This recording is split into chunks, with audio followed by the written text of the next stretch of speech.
दोस्तों yes bank की बात करें तो आज देख सकते हो कि बैंकिंग सेक्टर में गिरावट थी, चाहे निफ्टी बैंक हो या फिर प्राइवेट बैंक हो। गिरावट के साथ आज क्लोजिंग हुई है, लेकिन यस बैंक ने पॉजिटिव क्लोजिंग दी है और इसके पीछे है बहुत बड़ी अपडेट। यस बैंक के एमडी प्रशांत कुमार ने बहुत ही ज़बरदस्त बयान दिया है यस बैंक को लेकर।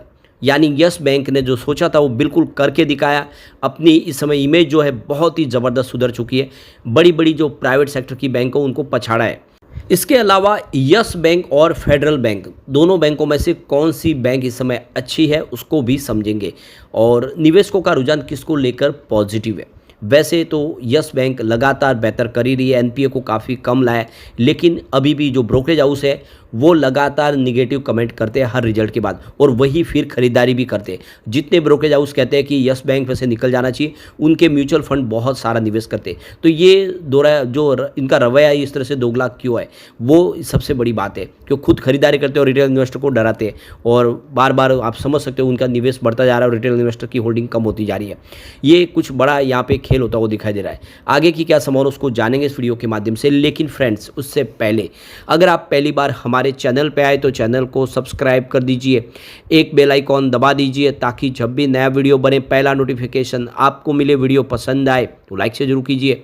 चलो फ्रेंड्स, वीडियो स्टार्ट करते हैं। मैं हूं आपका दोस्त एसबी दवे और हमारे अपने चैनल ऑनलाइन कमाई में आपका बहुत बहुत स्वागत है।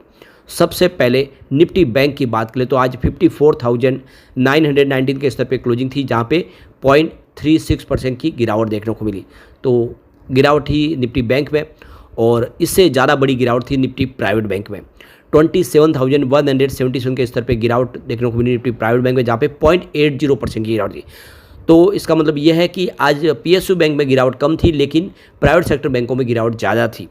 उसके बावजूद भी यस बैंक ने आज बेहतर किया है। तो 17.74 पर आज यस बैंक ने क्लोजिंग दी है, जहाँ पे 0.23% की तेजी थी। ये एक बहुत बड़ी जीत है यस बैंक की, क्योंकि बाजार में गिरावट का माहौल था, बैंकिंग सेक्टर आज दबाव में था और प्राइवेट सेक्टर में बड़ी गिरावट थी। उसके बावजूद भी यस बैंक ने ये साबित किया कि इस लेवल पर खरीदारी हो रही है और जम के बड़े बड़े फंड हाउस खरीदारी करें। और इसके पीछे सबसे बड़ी वजह प्रशांत कुमार का लेटेस्ट बयान। तो मुनाफे की पटरी पर यस बैंक अब की जो बारी है रिटेल पोर्टफोलियो की उड़ान की। तो बिल्कुल देख सकते हो कि यस बैंक ने बहुत कुछ अचीव किया है। तो यस बैंक के पुनर्गठन में 5 साल बीत चुके हैं। ऐसे में आगे वृद्धि का अगला चरण क्या रहेगा बैंक को लेकर, उसको सवाल पूछा जा रहा है। तो अगर आप पिछले 6 तिमाहियों में बैंक का प्रदर्शन देखें तो इसकी कारोबारी वृद्धि और मुनाफे में निरंतरता का रुझान दिखा है। पिछली 4 तिमाहियों में मुनाफे में कोई कमी नहीं आई है। प्रत्येक तिमाही में मुनाफे में 10% तिमाही दर पर सुधार ही हुआ है। तो प्रशांत कुमार का ये कहना है कि हमने परिसंपत्ति गुणवत्ता की समस्या को हल कर लिया है और अब उद्योग की सबसे बेहतर परिसंपत्ति गुणवत्ता में से एक हमारे बैंक की भी है।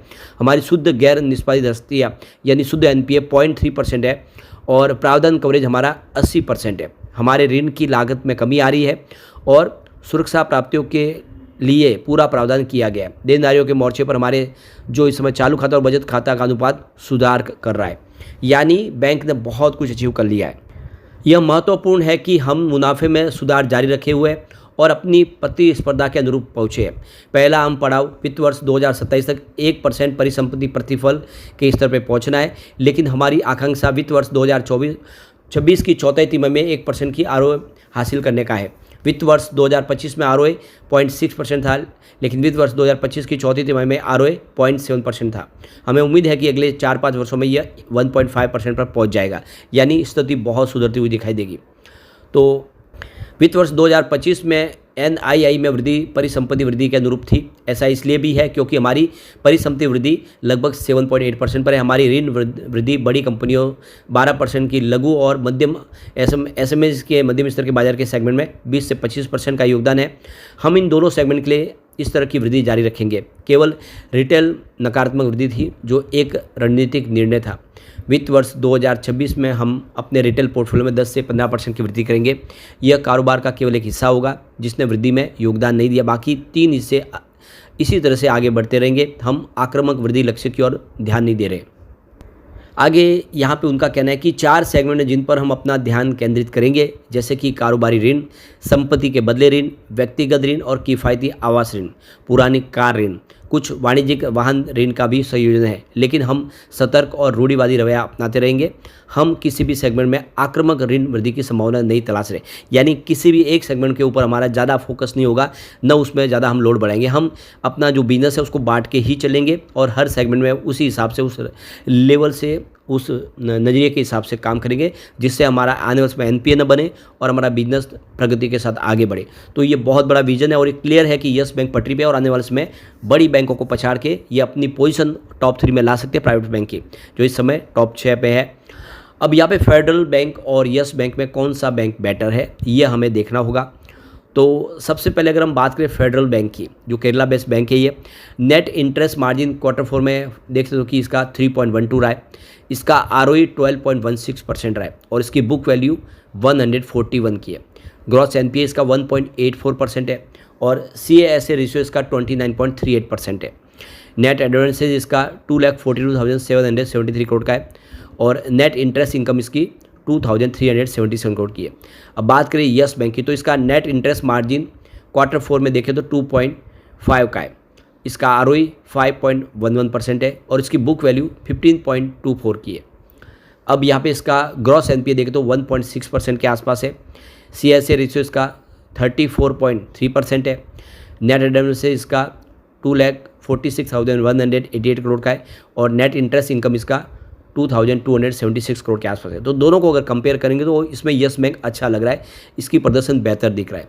अब यहाँ पे अगर हम बात करें क्वार्टर 4 में एफआई और डीआई का रुझान, तो देख सकते हो कि होल्डिंग डिक्रीज हुई है फेडरल बैंक में, 26.32% होल्डिंग थी क्वार्टर 3 में, जो 4 में 26.28% हुई है। दूसरी तरफ एफआई और डीआई का रुझान देखें तो यस बैंक को लेकर पॉजिटिव रहा है, उनकी होल्डिंग इंक्रीज हुई है, 26.74% होल्डिंग थी क्वार्टर 3 में, जो 4 में 26.88% हो चुके हैं। तो ये क्लियर है कि एफआई डीआई फेडरल बैंक से पैसा निकाल रहे और यस बैंक में लगा रहे। अब बात करें म्यूचुअल फंड की, तो उनकी होल्डिंग भी यहाँ पे डिक्रीज हुई है फेडरल बैंक में, 35.89% होल्डिंग थी दिसंबर क्वार्टर में, जो मार्च क्वार्टर में 35.85% हो चुकी है। और दूसरी तरफ म्यूचुअल फंड ने यस बैंक में अपनी होल्डिंग इंक्रीज की है, 0.74% की होल्डिंग थी क्वार्टर 3 में, जो 4 में बढ़ के 1.65% हो गई, ज़बरदस्त होल्डिंग बढ़ी है। तो एफआई डीआई और म्यूचुअल फंड यस बैंक में तो निवेश कर रहे, लेकिन फेडरल बैंक से अपना इन्वेस्टमेंट निकाल रहे। तो ये एक सिग्नल है कि फेडरल बैंक से यस बैंक बहुत बेहतर है और इस मौके पे यहाँ पे खरीदारी बन रही है। ये एक शुभ संकेत है और आने वाले समय इशारा कर रहा है कि यस बैंक बेहतर कर सकता है। रिजल्ट की भी बात करो, रिजल्ट लगातार बढ़ रहा है।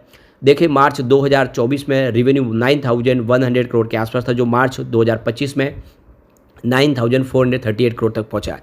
दिसंबर क्वार्टर में 9,416 करोड़ के आसपास था।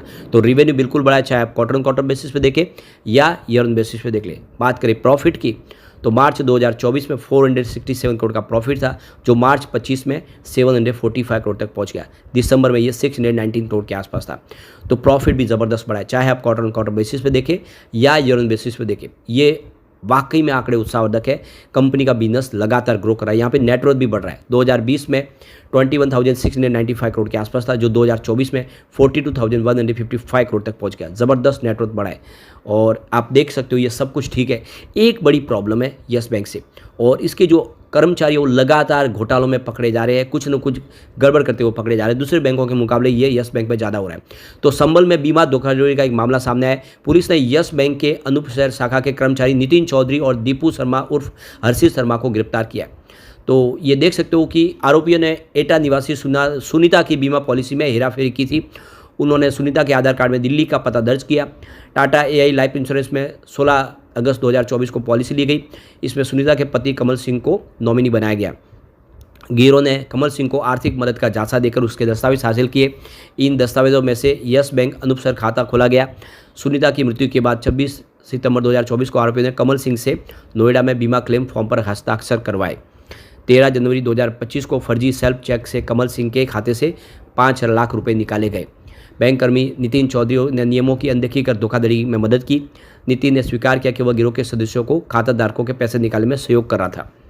तो अभी फिलहाल ये गिरफ्तारी हुई है, लेकिन ये बात है कि जो यस बैंक के कर्मचारी वो लगातार ऐसे ही फ्रॉड में पकड़े जा रहे हैं। इसीलिए यस बैंक को एक बार यहाँ पे अपने कर्मचारियों को लेकर बड़ी जांच बिठानी होगी, उनको सबको एक एक को समझ के चेक करके ही इस तरह से आगे काम बढ़ाए, वरना इमेज खराब होते देर नहीं लगेगी यस बैंक की। ये एक सबसे बड़ी प्रॉब्लम है। लेकिन फ्रेंड्स, कोई भी इन्वेस्टमेंट करने से पहले अपने फाइनेंशियल एडवाइजर से एडवाइस ले ले या अपना खुद का रिसर्च करें, क्योंकि मैंने वीडियो आपके एजुकेशनल पर्पज़ के लिए ही बनाया। वीडियो पसंद आए तो लाइक से जरूर कीजिए और चैनल को सब्सक्राइब कर दीजिए। Thank you friends.